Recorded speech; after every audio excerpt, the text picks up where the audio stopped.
Hashimoto's is an autoimmune condition that affects the thyroid gland. And what is happening in very simple terms is the immune system starts to recognize the thyroid gland as a foreign invader and starts to attack the thyroid gland. This eventually results to the thyroid gland not being able to produce thyroid hormone, and we end up with an underactive thyroid or hypothyroidism. And there's a lot of consequences to that. We can talk about that a little bit more. And the key thing here, I guess, is that it's a very common condition. So we're looking at anywhere from 10 to 20% of the general population might have this condition, depending on which studies are done. There are some studies that only uncover the late stages of the condition, and this is going to be the TSH test that most people, when they suspect they have a thyroid condition, they'll go to their doctor, and their doctor will do this test, and that will usually pick up just the very late stages of the condition. When we do more advanced diagnostic testing, we can pick it up the condition in a far earlier stage, make a lot more interventions to prevent some of that damage, and then we also find that the condition is far more prevalent. And that ability to pick things up early is pretty critical here, because there is an actual destruction of the thyroid gland going on. So the longer that takes place, the less likely you are to, even if you get to a place where you are doing things that are effectively slowing or stopping or potentially reversing the thyroid destruction, I would imagine it's much harder to end up with a fully functional thyroid gland if you're starting that much later in the progression of the disease. You're absolutely right. It's much more easier to prevent the damage to the thyroid gland than it is to try to regrow a thyroid gland. I'm not saying it's not possible to regrow a thyroid gland. I'm never going to hold back that from people, but majority of people who are discovered to have thyroid conditions in the late stages will need some sort of thyroid hormone replacement. Mm-hmm. And that is, as a pharmacist, that I'm a big fan of using appropriate hormones and appropriate medications when they're indicated. Yeah, absolutely. So I would love if we could talk about the sort of conventional thinking on the causes of Hashimoto's, within conventional medicine, and their approach to treatment, and then contrast that with what you're doing and how sort of the more functional medicine or holistic based paradigm of what's going on in Hashimoto's. I think a really big focus of conventional medicine is genetics. And a lot of times they'll say, well, you've got these genes and your mom had it, so therefore you're going to have it. And I feel like there's a lot of great research going into that. Mm-hmm. And, unfortunately, I feel like that's not very empowering, because we can't really do anything to get different genes than the ones we have, at least not in this day and age. And it's also not super accurate.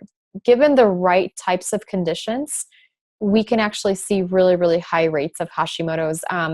I personally was downstream from Chernobyl, the nuclear fallout. And that to me, I believe that was part of my triggering root cause, where people who were closer to it, there were crazy statistics with up to, I want to say 80% of children within a certain age range, within a certain radius of that incident, that ended up having Hashimoto's. Mm-hmm. So it's you can say that it's genetics all you want, yet children that were genetically similar, further away from that nuclear disaster, did not have Hashimoto's at those high rates. So this is where I think functional medicine and lifestyle medicine is so important, because we really look at what are some of the triggers in our own environment that can bring on disease, and how do we modify these triggers? How do we maybe, we can't really avoid everything, right? We can't live in a bubble, but what can we do to modulate or modify that? Mm-hmm. And so from a functional medicine standpoint, toxins would be a huge one. Food sensitivities, nutrient deficiencies, chronic infections, impaired ability to handle stress, impaired ability to handle toxins, as I think I mentioned in the beginning, but also gut issues is going to be another one. To contrast the functional medicine approach to the conventional medicine approach, conventional medicine is basically, you have this condition, we know you have it. And if your thyroid has burned itself out completely, we'll give you thyroid hormones. We'll check you every few years for additional autoimmune conditions.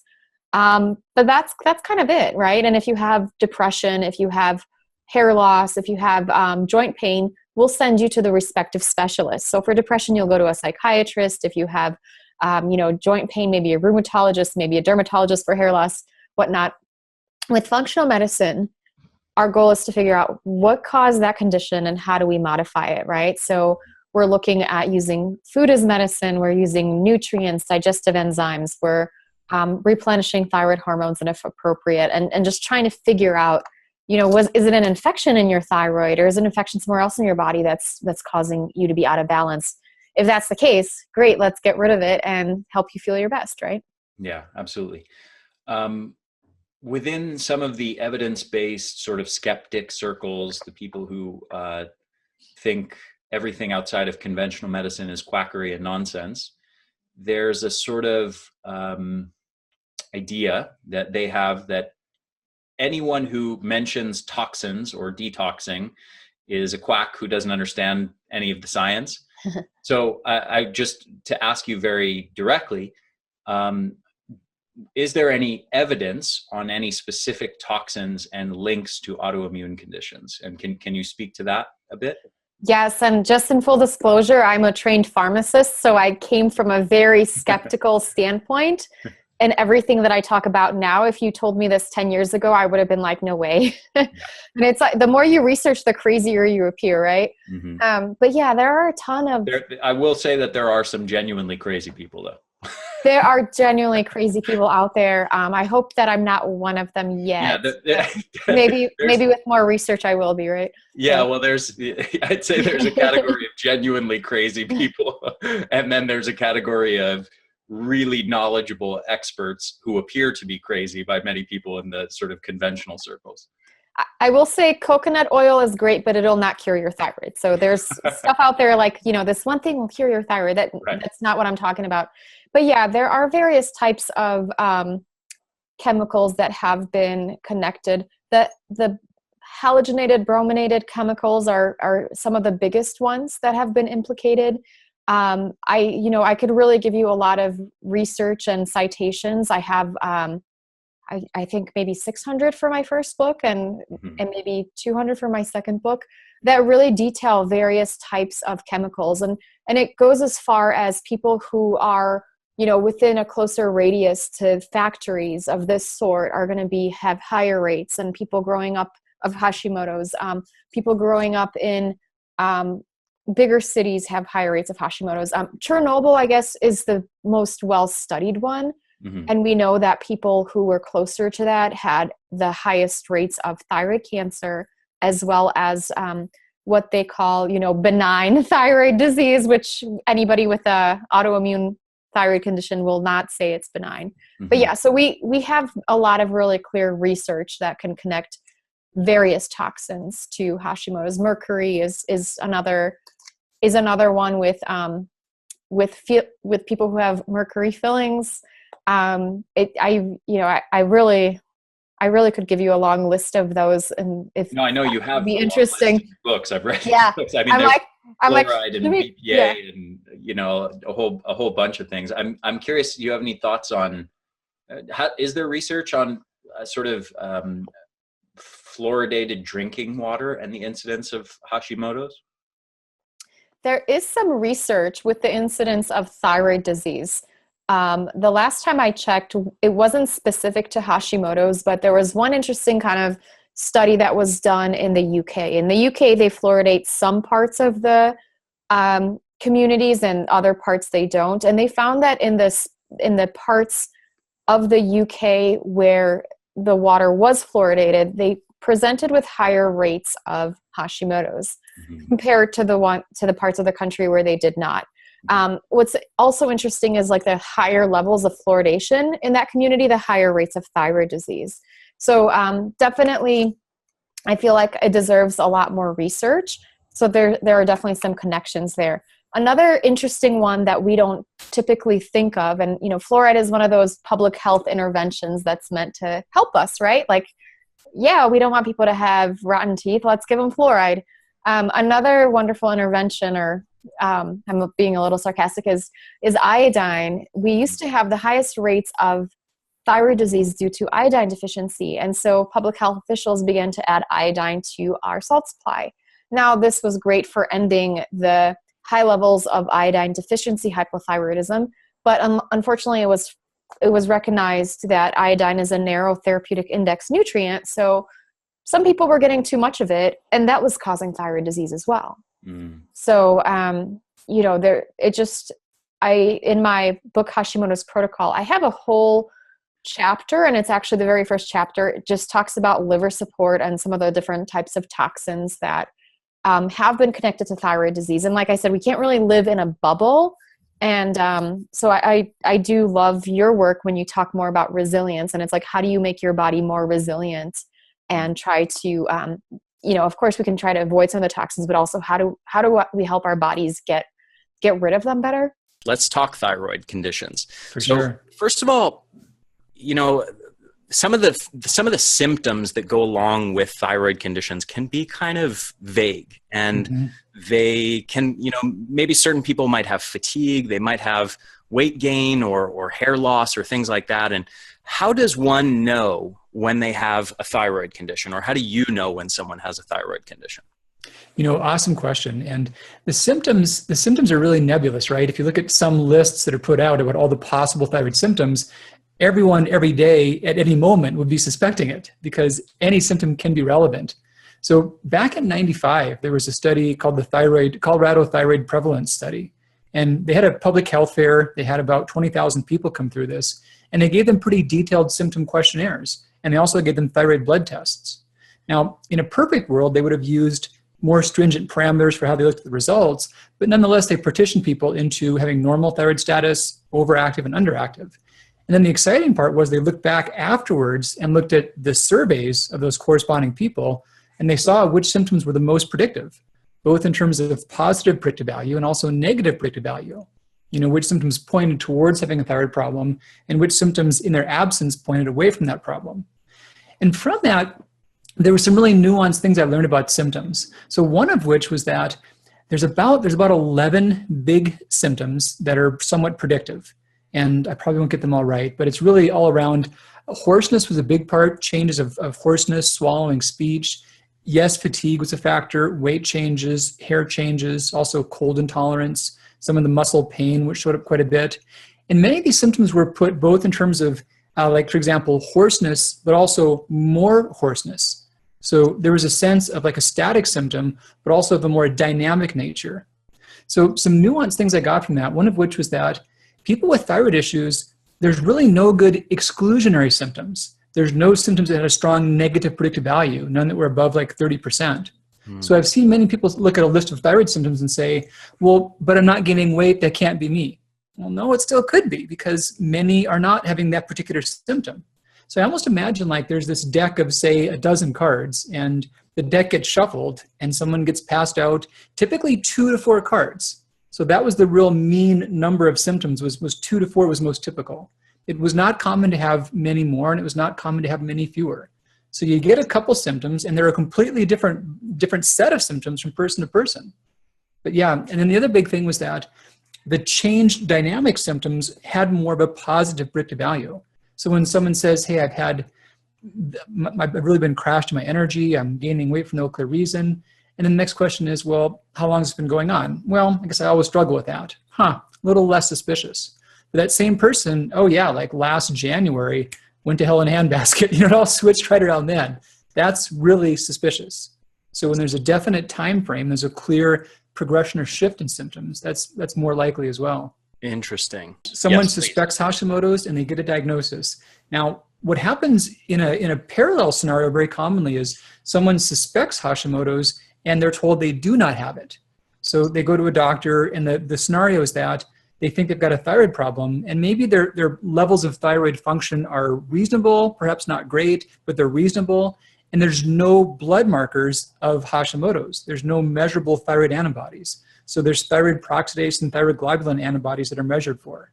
Now, almost all doctors don't understand that these antibodies do not have a strong negative predictive value. They've got a perfect positive predictive value. So if you've got the antibodies there, you've got Hashimoto's. But the absence of the antibodies is not the absence of Hashimoto's. Mm-hmm. So more than 40% of people with Hashimoto's never have measurable antibodies. That's just one thing I wanted to throw out there in that diagnosis part, because so often someone is turned away and said, oh, it's something else because you're negative for Hashimoto's.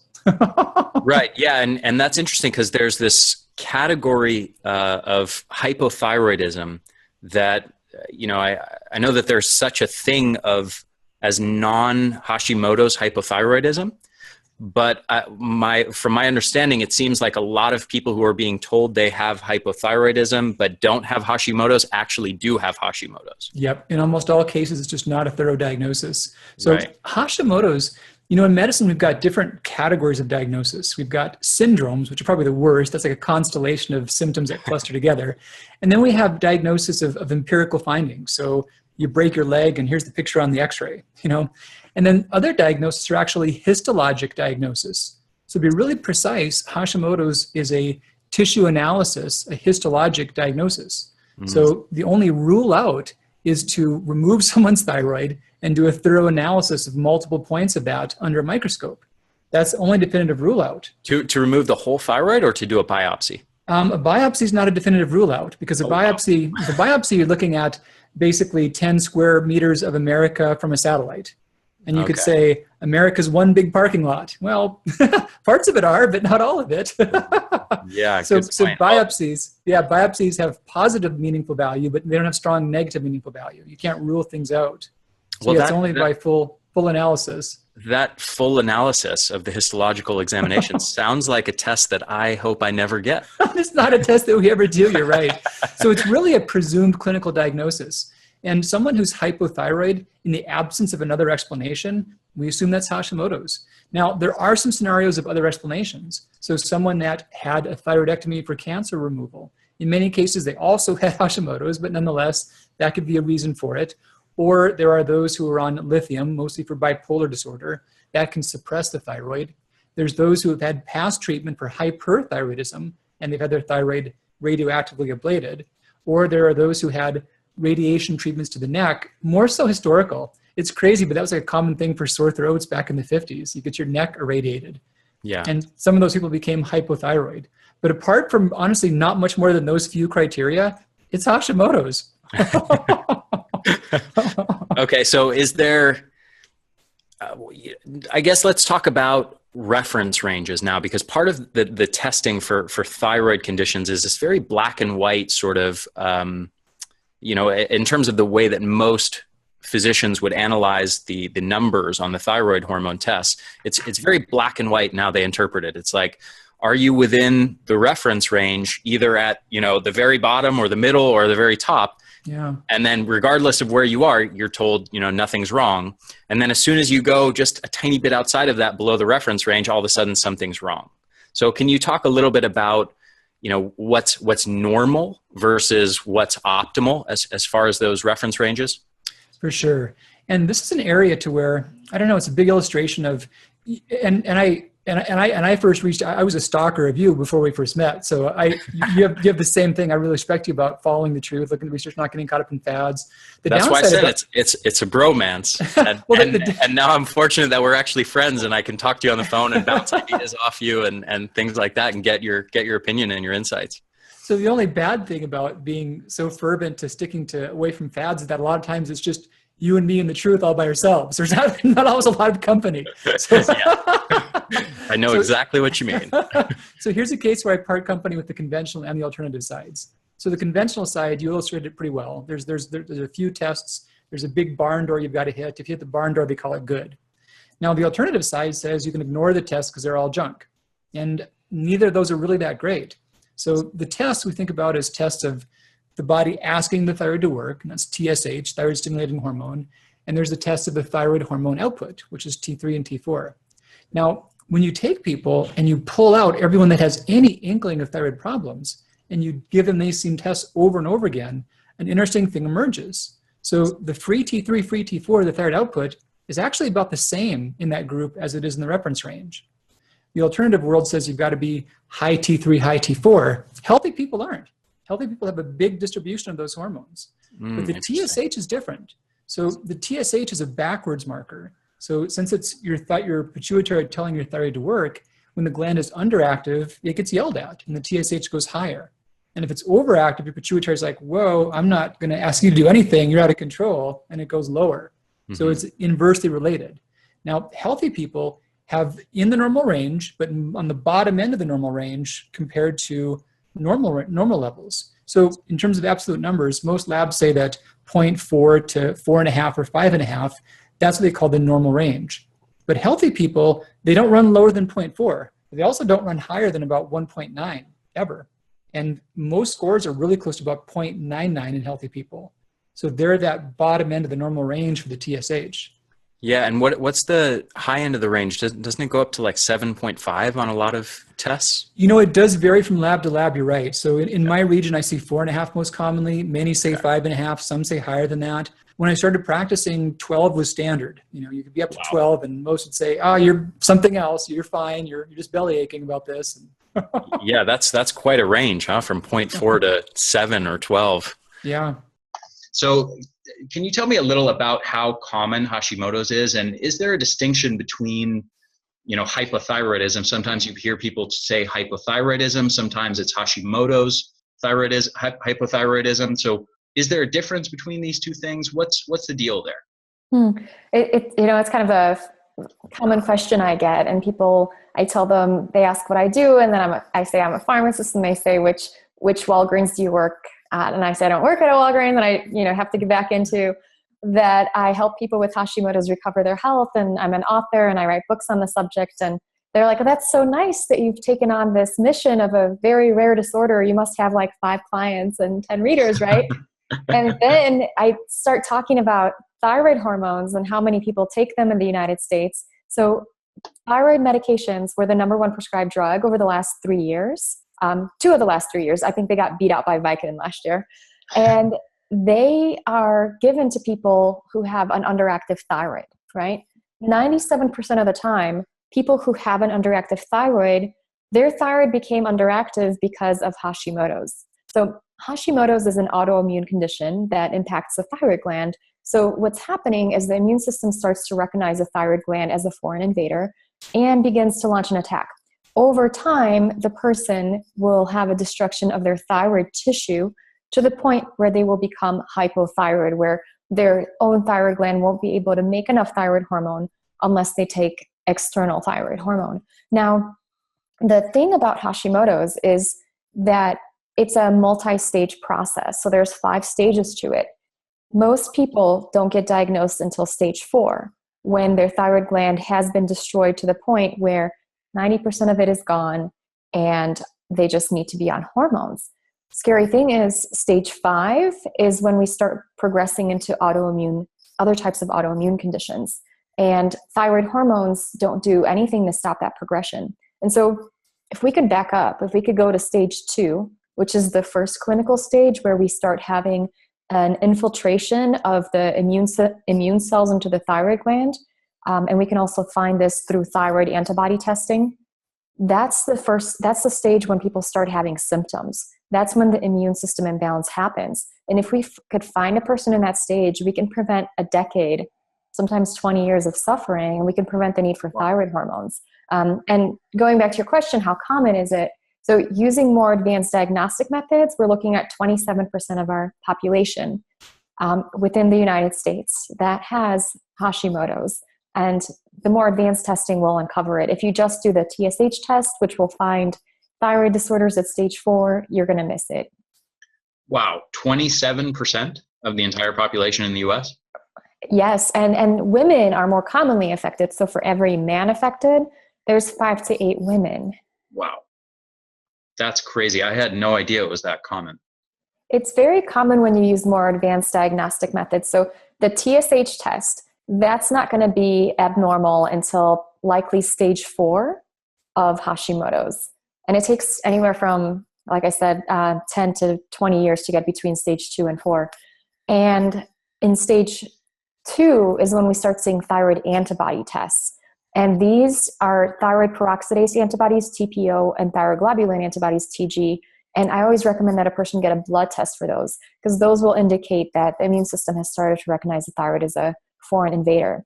We used to think that about 80% of people with Hashimoto's had those antibodies, but now that we've backed into it, we're seeing that there's also something known as seronegative Hashimoto's, where you don't have the antibodies, but you do have the attack on your thyroid gland.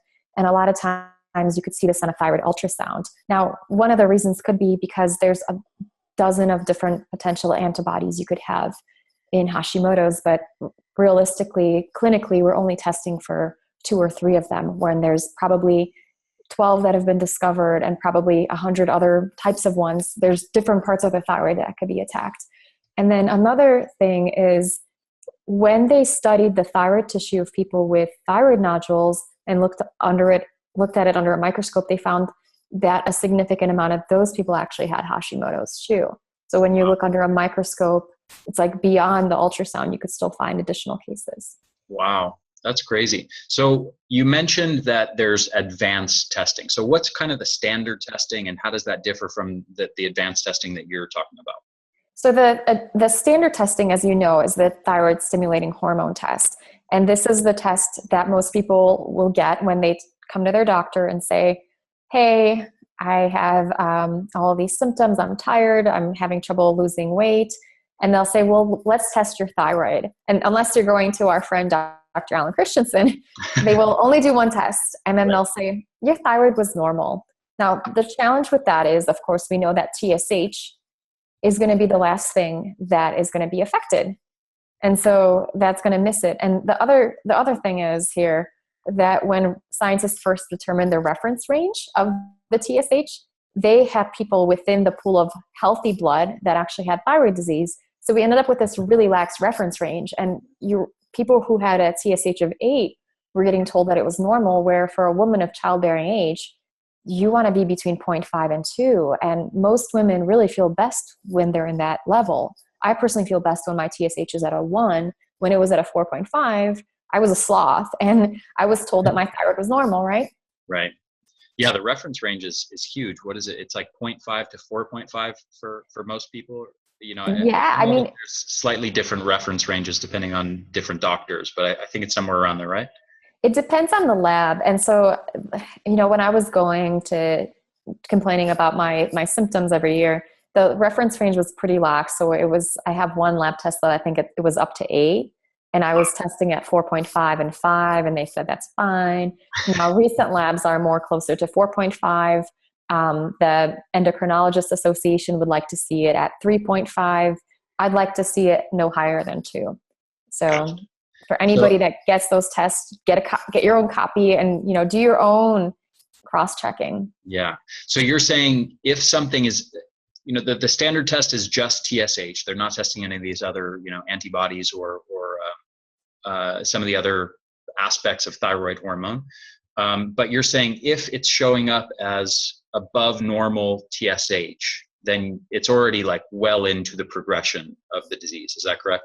That's correct. So a TSH between 2 and 10 is going to be at stage 3, and then above 10 is considered generally stage 4. Gotcha. And at that point, is it much harder to start to reverse it once it's progressed to that level?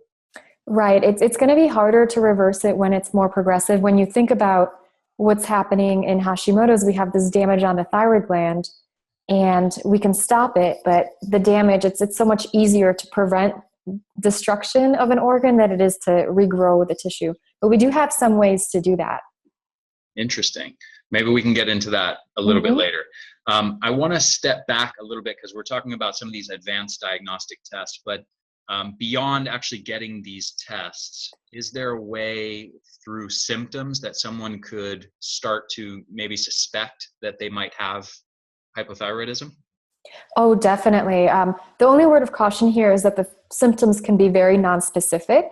Mm-hmm. So thyroid hormones have receptors in every cell in our body. So we end up having, like, you know, anxiety could be a symptom, whereas that can be a symptom of a dozen other things. So the most common symptoms that people are going to report are going to be fatigue.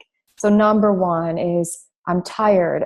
Oh my goodness. Like I just want to take naps all the time. I don't want to get out of bed, and everything is a big effort.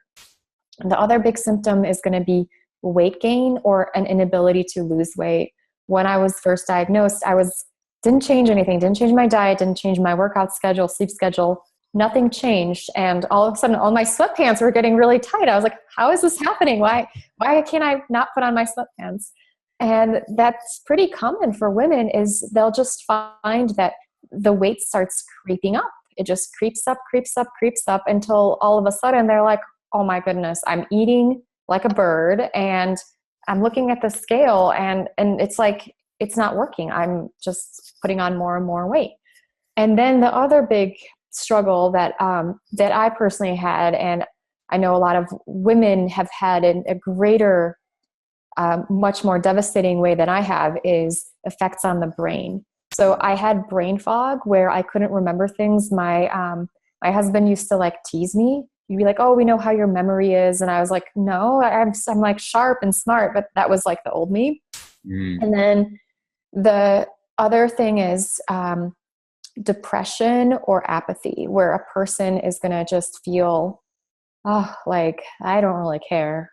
They have a hard time making decisions, or they're just not as excited about life as they used to be. They might withdraw socially. They're not going to want to spend time with their friends. It's just too much of an effort.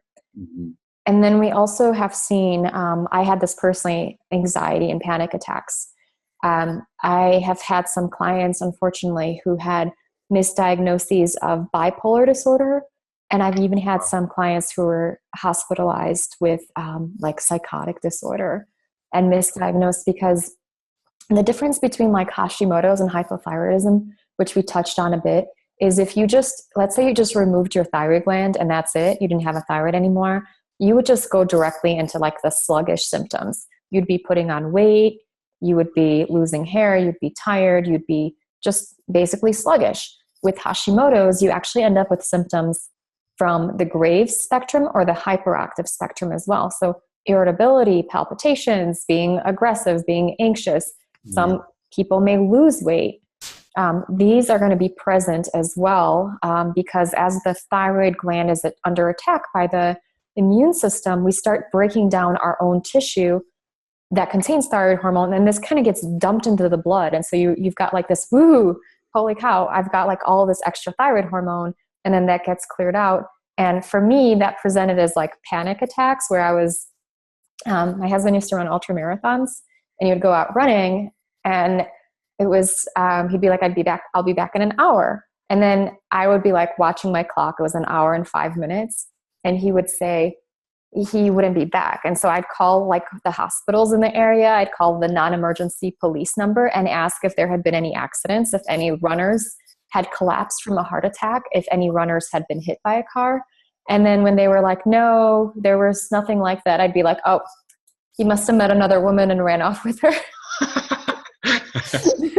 And like, but really, I like believed this. And like, I would take our little dog out and like go look for him. It was nuts. Wow. And so I'd have these like panic attacks. And that was the manifestation for me. For other people, they might have like mood swings and bipolar disorder like symptoms, or even psychosis, which I'm lucky I didn't have, but it just angers me because so many people get placed on antipsychotic medications, all these horrific things that do more harm in the long term. Yeah. And then there's always fertility issues. And I know as a new dad, that's close to your heart, but women who have thyroid disease are going to have higher rates of miscarriage and infertility. And I've had women who were told they would never be able to have children. And lo and behold, it was because their thyroid was out of balance. And once you address either the need for thyroid hormone and reduce the thyroid antibodies, they're having babies, they're having miracle babies. And it's beautiful. Yeah, that's awesome. So let's say somebody's having a number of these kinds of symptoms, and kind of take me through a couple different scenarios. So that they're having these symptoms, and let's say they just go to, their family doctor, or, an endocrinologist or something, they get tested. What does the conventional approach look like, and how does that differ from what you would do? Mm-hmm. So generally, if somebody was to be diagnosed with a thyroid condition by an endocrinologist, they would say, okay, depending on what your TSH number is and depending on the endocrinologist, they would either place you on levothyroxine, synthetic thyroid hormone, or not. And then they would say, we're going to have you come back every few years or next year, whenever, to figure out and test you for additional autoimmune conditions. And because once you have one, you're likely to have another one. Sometimes if you're in the earlier stages, in like stage 2 or 3, when your TSH is still under 10, some of the older school ones will say, we'll just wait and watch, and we'll let your thyroid burn itself out, and then we'll put you on replacement. And then, oh, you're depressed, you should go see a psychiatrist. Or you're struggling with your weight. Oh, maybe eat less and exercise more. Eat less. Yeah, I was going to say, if you don't have TSH levels that are high enough to be diagnosed with hypothyroidism, as you were kind of saying a minute ago, you might get antipsychotics or antidepressants or something of that nature. Is that correct? Yeah, you definitely, will get, in some cases, if you go to a primary care doctor, they might prescribe the antidepressants for you. For the antipsychotics, they would refer you usually to a psychiatrist. I personally got offered a lot of interesting drugs. I had been just a newly graduated pharmacist at the time, and I got offered, anxiety medications, antidepressants, and then stimulants. Wow. So, stimulants. Stimulants. For the fatigue or something like that? Exactly. I was like, I'm just so tired all the time. And they're like, antidepressants. I'm like, but I'm not really depressed. They're like stimulants. And I didn't take them. I was concerned. I knew they were habit forming. Huh. And I felt like, oh, man, there's gotta be something else. And then, as you likely, a lot of your clients will probably show, they, when you're fatigued, there's really like not a good answer. And when you start looking at, or at least when I did 10 years ago, it was like, okay, chronic fatigue syndrome, there's nothing that can be done. And I sort of almost was like in denial for a while, where I was like, oh, well, maybe I'm not fatigued. Maybe it's normal to be sleeping 12 hours a night at age 24. Interesting. So that's the conventional approach. How does that differ from the way that you would analyze those test results and the kinds of things you would think to do once you get those test results? Right. So if I saw somebody with an elevated TSH, I would for sure recommend that they get on thyroid hormones right away to address the imbalance and deficiency in their body. Oftentimes, I would generally recommend natural desiccated thyroid hormones or a combination of T4, T3, or even glandulars in some cases, depending on the person and what their numbers were and how they tolerated various interventions. The standard of care is levothyroxine, and this is T4. This doesn't always turn into the more active thyroid hormone into the body. That's known as T3. And so the natural desiccated thyroid and combination meds have both of those, as do glandulars. And so that's where I would usually think about, okay, let's make sure if this person has an elevated TSH, let's make sure they have enough thyroid hormone on board, and that'll help them start feeling better right away. And then if they have elevated thyroid antibodies, regardless if they had an elevated TSH or not, I would be really thinking about incorporating lifestyle to start reducing those antibodies. We know that the greater they are, the more aggressive they are. And then I would also, of course, besides looking at the labs, I would be primarily focusing on the person's symptoms too. Like, what are you going through? What are your 3 biggest struggles? And how do we get you to start feeling better really fast? And for me, a lot of times that looks like supporting the liver, supporting the adrenals, and supporting the gut. And I do this with nutrition, various nutrients. So giving people like high dose of nutrients that usually wakes them up and gets things moving for them. And oftentimes targeted herbs and protocols. We can, get into as deep detail as you want. Yeah. So tell me a little more about some of the root causes of why someone would get Hashimoto's and kind of what's underlying this. Like why does all of a sudden the body's immune system start attacking the thyroid gland and the body starts producing less thyroid hormone? What's the root cause here? So some of the more common root causes are going to be food sensitivities, nutrient depletions, an impaired ability to handle stress, toxins that you can't handle, intestinal permeability, and then chronic infections. And the way, I've been thinking about this for a while, and this is the kind of stuff that keeps me up at night, trying to connect all these little puzzle pieces.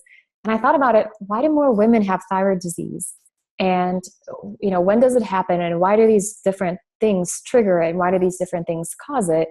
And then I came across a research study from a few years ago about the thyroid actually having the potential to sense danger and then sending out danger signals to the rest of the body. And I was like, that's it.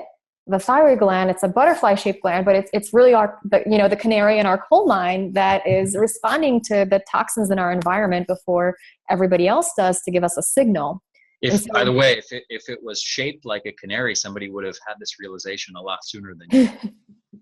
That's what I was thinking. I'm like, well, maybe it's kind of shaped like a canary, and I try to play around with some Photoshop. I'm not really good, so I kind of left it alone. But yeah, it's definitely an environmental sensing organ. So it's going to be figuring out whether we're safe or not. And why it's really relevant for women is a few reasons why we have more cases of autoimmune thyroid disease in women. But one of them is that obviously women, as you know, carry a big responsibility to bring new life into this world. And in order to have the healthiest baby that has the best chance of surviving and passing on its genes to the next species, the woman should probably be in good shape. So the woman should be full of nutrients, right? And the woman should not be in a situation where she's in danger. So whenever we have times of famine or war, obviously it's not beneficial for us to reproduce, to have children during wartime, because there's a good chance that they wouldn't survive. And if there was a zombie apocalypse, a pregnant woman would not be able to run as quickly as a woman who was not pregnant. So these are just some considerations to think about from going back to having an ancient body in present times. During cave woman times, there were things that signaled our body that it was not a safe time to reproduce or create or be out in the world.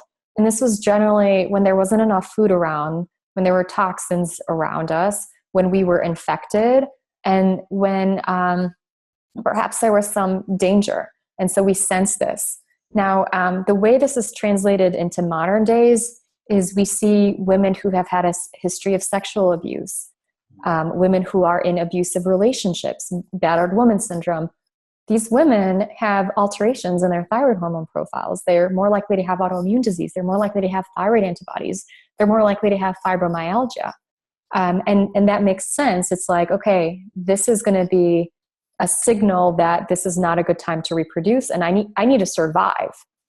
And then the other ways that we could send these same signals is through dieting, exercising too much, and eating stuff that our ancestors would not have considered food, right? And so if we're eating a lot of grass, which in our days has been turned into bread, that's not necessarily, that's going to send a signal to our body that there's nothing else to eat.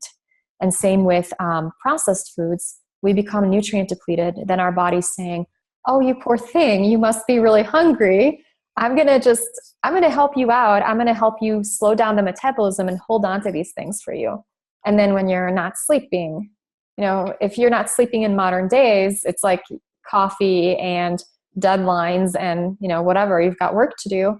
But in the olden days, the only reason you would be keeping up at night is if there was a dangerous situation. And so for me, it's like, what is happening in your life that is sending your body these danger signals? And how do you start sending safety signals? And that's how you really get to the core of recovering from Hashimoto's. That's beautiful. And I just want to point out for everybody watching this that this paradigm that Izabella just presented is really like her own paradigm. It's her own realizations. And this is, in my opinion, just a brilliant piecing together of what's going on. And I think that this is a huge step forward in our general understanding of this condition and what's really going on. So I'm super excited about it. I just want to make sure that everyone here understands like how big of a shift in paradigm and how brilliant that really is. So Thank you. I appreciate that. And I think it also gives this perspective to not think about the thyroid gland as an enemy, but as someone that's trying to help us, right?